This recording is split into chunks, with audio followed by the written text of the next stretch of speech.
கண்ணாக பாதுகாக்கக்கூடிய பிரஸுக்கு, online media அத்தனை ஊடகங்களுக்கும் இதில் நன்றி சொல்ல கடமைப்பட்டிருக்கோம். இந்த டைட்டிலே பார்த்தீங்கன்னா பூர்வீகம். இந்த மண்ணையும் மக்களையும் பாதுகாக்கக்கூடிய பொறுப்பு நம்ம ஒவ்வொருத்தருக்கும் உண்டு. அதை தெல்ல தெளிவாக இந்த படத்தின் மூலம் சொல்லியிருக்காங்க. இந்த படத்தினுடைய தயாரிப்பாளர் டாக்டர் முருகானந்தம் அவர்கள் முதல் படமே முத்திரை பதித்திருக்கிறார். ஒரு தயாரிப்பாளர்களுக்கு ஒரு நல்ல படம் எடுக்கிறது ரொம்ப கஷ்டம், ஒரு நல்ல கதை அமைகிறதும் ரொம்ப கஷ்டம். அதை எடுத்து முடிச்சு கொண்டு வந்து ரிலீஸ் கொண்டு வரது அதை விட பயங்கரமான சிரமங்கள் இருக்கு. இந்த பூர்வீகம் படம் நீங்கள் எல்லாரும் படம் பார்த்துட்டு வந்திருப்பீங்க. நான் 3 டைம் படம் பார்த்துட்டேன். இந்த படம் ஒவ்வொருத்தரும் பார்க்கும்போது நம்ம ஊரில் நிறைய பேரை மிஸ் பண்ணியிருக்கோம். அண்ணன், தம்பி, சொந்தம், உறவுகள் எல்லாரையும் மிஸ் பண்ணியிருக்கோம். ஒரு நிமிஷம் இந்த படம் யோசிக்க வைக்கும். உதாரணத்துக்கு இந்த படம் பார்த்த உடனே எனக்கு சேரன் சாருடைய ஞாபகம் வரும். அடிக்கடிக்க ஓப்பனிங்கில் வர அந்த சாங்கே வந்து தயாரிப்பாளர் இவர் தான் பாடினார். இது யாருக்குமே தெரியாது, நான் படம் பார்க்க கூட தெரியாது. ஒரு யதார்த்தமான ஒரு குரல் பதிவு இருந்தது.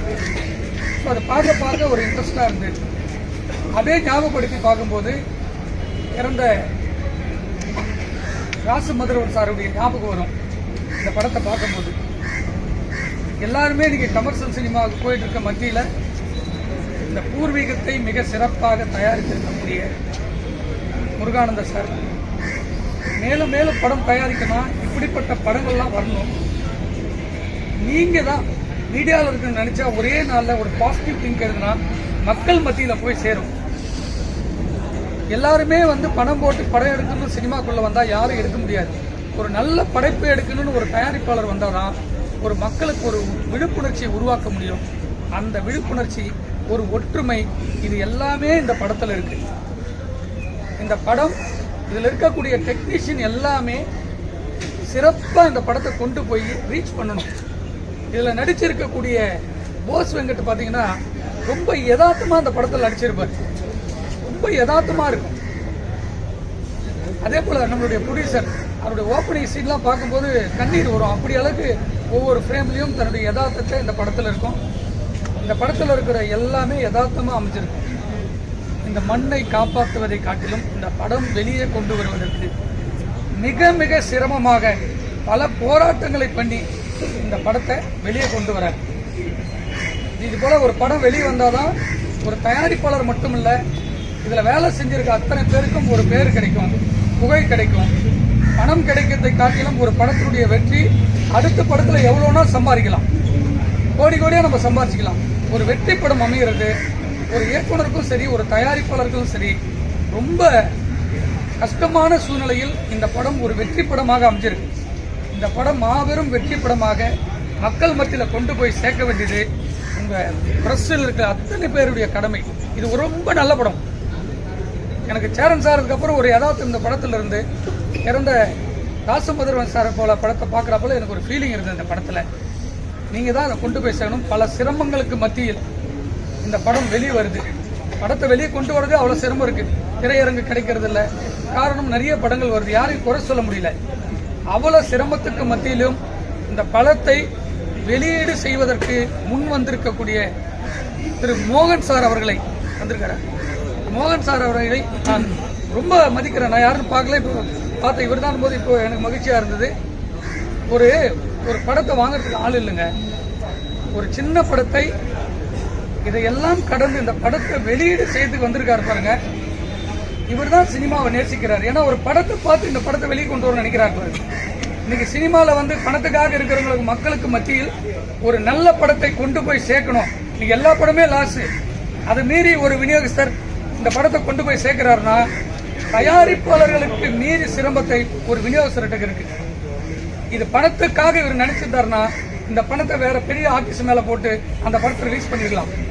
இது ஒரு மக்களையும் மண்ணையும் சார்ந்து பாதுகாக்க வேண்டும் என்ற ஒரு நல்ல நோக்கத்தில் இந்த படம் வந்திருக்கு. இந்த படத்தை தயாரித்திருக்கூடிய மீண்டும் மீண்டும் சொல்ல காரணம்னா இவர் முருகானந்த சார் ஒரு டாக்டர். எனக்கு ரொம்ப வந்து இந்த கொரோனா டைமில் இவர் யாருன்னே எனக்கு தெரியாது, ஒரு தயாரிப்பாளர் கூட எனக்கு தெரியாது. ஒரு இயக்குனர் மூலம் அறிமுகமாகி இந்த கொரோனா காலகட்டத்தில் நிறைய தயாரிப்பாளருடைய உறுப்பினர்கள் சிரமப்படுகிற போது உடனடியாக அவர்கிட்ட சொன்னேன். எனக்கு தெரிஞ்சு ஒரு 10 தயாரிப்பாளர்களை கொரோனாவில் அவர் காப்பாற்றிருக்காரு. ஒரு 100 ரூபாய் வாங்காம காப்பாற்றிருக்காரு. அப்படி ஒரு நல்ல மனிதர்களுக்கு இந்த படத்தை வெளியீடு செய்வதற்கும் என்னுடைய உறுதுணையாக இருக்க வேண்டும் என்றதுக்கு தான் நான் இங்கே வந்தேன். வேற எந்த நோக்கமும் இல்லை. இந்த படம் வெளியே வருவதற்கு யாரு தடுத்தாலும் அதை சந்திக்க நான் ரெடியா இருக்கேன். படம் வரும். யாரோட வரட்டும். நீங்க சொல்றீங்க எந்த படமும் ரிலீஸ் ஆகல, இன்னும் எந்த படமும் ரிலீஸ் ஆகல சார். தியேட்டர் இல்ல அப்படி சொல்லுங்க. தடுக்கறாங்கன்னு சொல்றீங்களா சார்? படம் வரும்போது தடுப்பாங்க. எல்லா படம் தடுப்பாங்க. மென்ஷன் பண்ணீங்கன்னா நல்லா. எல்லா படம் தடுப்பாங்க. இன்னொரு பிரஸ் மீட் நடக்கும், அதுல சொல்லுவோம். ஏன்னா ஒரு நல்ல படத்தை கொண்டு போய் சேர்க்கறது தான். அண்ணன் சீமான் மைக்கில் கத்திட்டே இருக்கார்ல, எப்ப பாரு மண்ணுக்காக மக்களுக்காகன்னு. இந்த படத்தை பார்த்துட்டு அவர் சொல்லணும், இது ஒரிஜினல் படமா, உண்மையா எடுத்திருக்காங்களா. அவ்வளோ கருத்துள்ள படத்தை ஒட்டுமொத்த தமிழ் இண்டஸ்ட்ரியை சேர்ந்து கொண்டாடி இந்த படத்தை வெளியே வரதுக்கு போராடணும். ஒரு நல்ல படத்துக்காக தான் நம்ம முயற்சி பண்றோம். ஒரு நல்ல விமர்சனத்துக்கு தான் நீங்க எல்லாம் வந்திருக்கீங்க. உங்களுக்கு தெரியும் மனசாட்சி பிறகு அந்த படத்தை நம்ம பார்த்தோம். உண்மையான உணர்வு இருக்கு.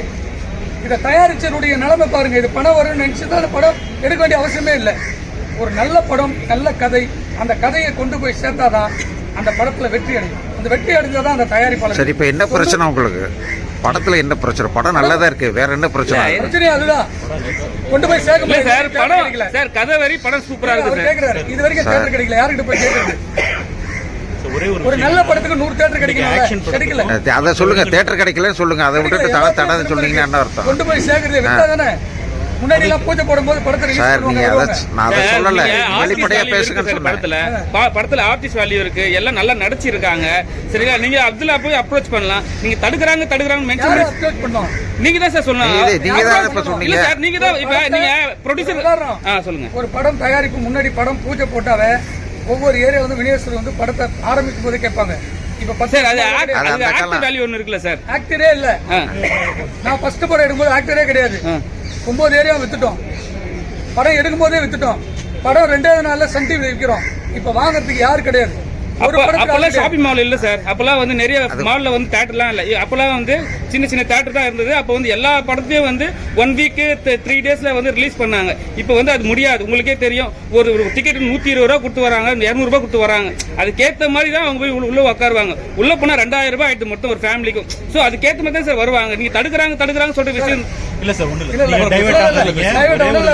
சொல்லிடுவோம். ஒரே ஒரு விஷயம் தான். 184 ஸ்கிரீன் இருக்கு மால் தியேட்டர். 184 ஸ்கிரீன்லயும் தமிழ்நாட்டில் ரிலீஸ் ஆகிற படங்கள் பெரும்பாலுமா ரிலீஸ் ஆகுறதில்ல. அந்த வாரத்தில் நம்ம நினைக்கிற தமிழ் படம் தான் 4 படம் ரிலீஸ் ஆகுதுன்னு. மலையாள படம் ரிலீஸ் ஆகுது, கன்னட படம் ரிலீஸ் ஆகுது, ஹிந்தி ரிலீஸ் ஆகுது. இதுக்கெல்லாம் ஸ்கிரீன் ஒதுக்கும் போது இங்க மெஜாரிட்டி மால் தியேட்டர் எல்லாமே ஹிந்தி படம், இங்கிலீஷ் படங்கள் ஓடுது. சரி, அதை தடுக்க வேண்டியது உங்க சங்கம் தானே. ஏன் உங்ககிட்ட சொல்றோம்னா, மீடியா நீங்க தான் இந்த நல்ல படம் நாங்க சார் எல்லா படத்தையும் நாங்க எடுத்து தான் சார் போறோம். சரி, இது மாதிரி ஒரு முக்கியமான விஷயம், ஒரு காம்ப்ளிகேட்டான விஷயம் வந்து நீங்க வந்து ப்ரொடியூசர் நீங்க கூட்டு எடுத்துன்னு போனீங்கன்னா, டைரக்டர் யூனியன்ல எடுத்துன்னு போனீங்கன்னா அது சரியான ஒரு தீர்வு கிடைக்கும். சரிங்களா? இப்ப எங்ககிட்ட நீங்க சொல்லுங்க. இல்ல சார், எங்ககிட்ட நீங்க சொல்றீங்க, நாங்க பப்ளிஷ் பண்ண தான் போறோம். சரிங்களா? இல்ல எங்களுடைய இன்டென்ஷன் என்ன அப்படின்னா, அதாவது ஒரு ஆக்ஷன் படத்துக்கு, ஒரு த்ரில்லர் படத்துக்கு எல்லாத்துக்குமே வந்து நிறைய வாய்ப்புகள் உடனே வந்து தியேட்டர் வந்து ஃபில் ஆயிருக்கு.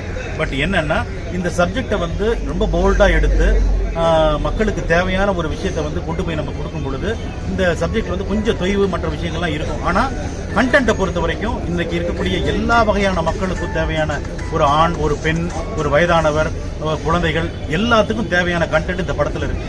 இன்னைக்கு இருக்கக்கூடிய அந்த அர்பனைசேஷன்னால இன்னைக்கு எவ்வளவு வந்து விவசாயம் வந்து குறைஞ்சிருச்சு, விவசாயிகள் வந்து குறைஞ்சு போயிருக்கிறாங்க. அதுக்கடுத்து மண்ணுக்கும் மனிதனுக்கும் உள்ள உறவு வந்து ரொம்ப கம்மியாயிடுச்சு. அதுக்கடுத்து வந்து பாத்தீங்கன்னா ப்ரொடக்டிவிட்டி அதிகமாயிடுச்சு. அதுக்கடுத்து கார்பரேட்டினுடைய இது அதிகமாயிடுச்சு. இன்னைக்கு வெங்காயம், தக்காளி இந்த விலைகள்லாம் வரும் பொழுது அது ஏறி போச்சுன்னு சொல்றாங்களே ஒழிய இன்னைக்கு வந்து சொல்றேன், அதுவும் ஓடிடில கார்பரேட் தானே சார். இருக்கட்டும், நான் சொல்றத கொஞ்சம் நான் என்ன சொல்ல வர்றேன் நல்லாவே புரியுது சார். நல்லாவே புரியுது. என்னன்னா இப்ப நீங்க இங்க வந்து சொல்றது விவசாயத்தை அதிகப்படுத்தல, விவசாயம் கண்டென்ட்டை பத்தி ஒண்ணுமே சொல்லல. நீங்க தியேட்டர் கிடைக்கலன்னா நீங்க சங்கம் மூலமா ட்ரை பண்ணலாமே, அதை ஏன் செய்ய மாட்டேங்கிறீங்கன்னு கேக்குறோம்.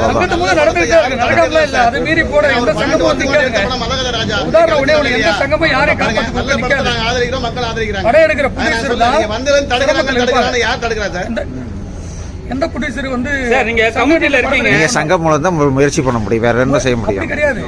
சங்கம் முயற்சி பண்ணால் நாங்க எழுதினாப்புல யாரும் தியேட்டருக்காரங்க தரமாட்டாங்க.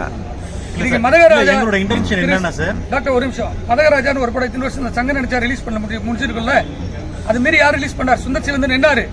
12 வருஷம் பழைய படம் தூக்கி போடுவோம், எல்லா டிஸ்ட்ரிபியூட்டரும் அந்த படம் இட்டாச்சு. காரணம், ஒரு படம் வெளியே வந்தால் தான் அதனுடைய வெற்றியை டிசைட் பண்ண முடியும். அதை வெளியே வரத்துலேயே 1000 சிரமங்கள் இருந்தால் திரும்ப திரும்ப சொல்றோம். இந்த படத்துக்கு மட்டும் இல்ல, தொடர்ந்து படங்களுக்கு இருக்கு.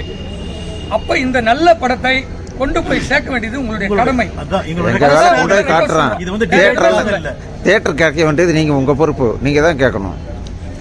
தியேட்டர் கேட்க வேண்டிய உங்க பொறுப்பு, நீங்க தான் கேட்கணும். பிரஸ் மீட் ஒன்னு வச்சிருக்கோம் சார். இந்த பிரஸ் மீட்ல நீங்க எழுதுறத வச்சு எங்களுக்கு ஒரு 50 படம் வந்து 50 நான் என்ன சொல்றேன்னா, படம் வந்து நல்ல படம் சார், நல்ல கதை, இப்போதைக்கு தேவையான கதை சார். நீங்க பாத்தீங்கன்னா அரசாங்கம் வந்து எல்லா நிலத்தையும் ஆக்கிரமிப்பு பண்றாங்க. சோ அதை வச்சு நீங்க படம் பண்ணிருக்கீங்க, நல்ல படம், சரிங்களா? அது வந்து நாங்க நல்லா எழுதுவோம். நீங்க வந்து சொல்ற விஷயம் வந்து தடுக்கிறாங்க 4-5 பேர் தடுக்கிறாங்க. சோ வந்து அதை நீங்க மென்ஷன் பண்ணாதான் யார் தடுக்கிறான்னு தெரியும். சார் சொன்னாரு ஒவ்வொரு படத்துக்கும் தடுக்கிறது. இந்த படத்துக்கு இல்லை, நான் படம் எடுத்தா சுதந்திரமா 200 தியேட்டர் போடுறேன்னு பாக்குறேன். எனக்கு கிடைக்கலன்னா என்ன தடுப்பு தானே அது? சார் இப்ப நான் என்ன கேக்குறேன்னா, இப்ப மலையாள இண்டஸ்ட்ரியும் இருக்கு, தெலுங்கு இண்டஸ்ட்ரியும் இருக்கு, ஹிந்தி இண்டஸ்ட்ரியும் இருக்கு, சரிங்களா? அங்க போய் தமிழ் படத்தை வந்து ஒரு படத்தை வந்து மெயினா ரிலீஸ் பண்ண முடியல. ஆனா வந்து அவங்க படத்தை இங்க ரிலீஸ் பண்றாங்க. அது யாரோட தப்பு? யாருடைய தப்பு? நீங்க ப்ரொடியூசர் கவுன்சிலிங் இருக்கீங்க, சம்பந்தமே இல்ல. சரிங்க சார். அப்ப தேட்டர் யூனியன் நீங்க சொல்றது நல்ல பாயிண்ட்க்கு பண்றீங்கல்ல. நம்ம போய் தெலுங்குல போய் ரிலீஸ் பண்ண முடியுமா தமிழ் படத்தை? அதுதான் சார் நாங்க பண்ண முடியாது. பண்ண முடியுமா? திருமலை சார், ப்ரொடியூசர் கவுன்சில் தான் படம் எடுக்கிறீங்க, நீங்க தான் படம் எடுக்கிறீங்க. இல்ல நீங்க தான் டிசைட் பண்ணணும். படம் யாருக்கு கொடுக்கணும், யாருக்கு கொடுக்கணும், நீங்க தான் டிசைட் பண்ணணும். அந்த ஒரு நிலை படம் எடுக்க பொருள் நம்மளுது சார். இப்ப அந்த ஒரு நிலை தான் டிசைட் பண்ணணும். இப்போ நீங்க தெலுங்காரன் வரா, கன்னடக்காரன் வரானா எல்லாத்தையும் வாழ வச்சுட்டு தான் இருக்கு. நம்ம எடுக்கிற இல்ல சார், நம்ம அப்பயே நம்ம நீங்க கேட்க மாட்டீங்க. கவுன்சில் கேட்டுதாங்க இருக்கோம். கேக்குறீங்க. இப்போ ஒரு நல்ல படம்ன்றது எப்படி டிசைட் பண்ணுவோம்? இப்ப சப்ஜெக்ட் நம்ம வந்து மக்கள் கொண்டு போய் சேர்த்தா நல்ல படம். அதுக்கு அடுத்து இல்ல திரும்ப சார் ஒரு சின்ன டவுட். இப்போ முரளி சாரோட படம் ரிலீஸ் ஆக போகுது 24. எத்தனை தியேட்டர் வாங்கியிருக்காரு அவர் தயாரிப்பு தலைவர்? அதுக்காக கரெக்டா சொல்லுங்க. அது இன்னைக்கு வரைக்கும் யாருக்குமே டிசைட் ஆகல. எப்படி டிசைட் ஆகாது? நைட் வரைக்கும் அப்படிதான் இருக்கு. அப்ப அவர் தான் சொல்றீங்களா நீங்க தடுக்கிறாங்க? யாரு ஓடுற படம் ஓடிச்சனா எக்ஸிபியூட்டர் கிடைக்காது தியேட்டர். எக்ஸிபியூட்டர்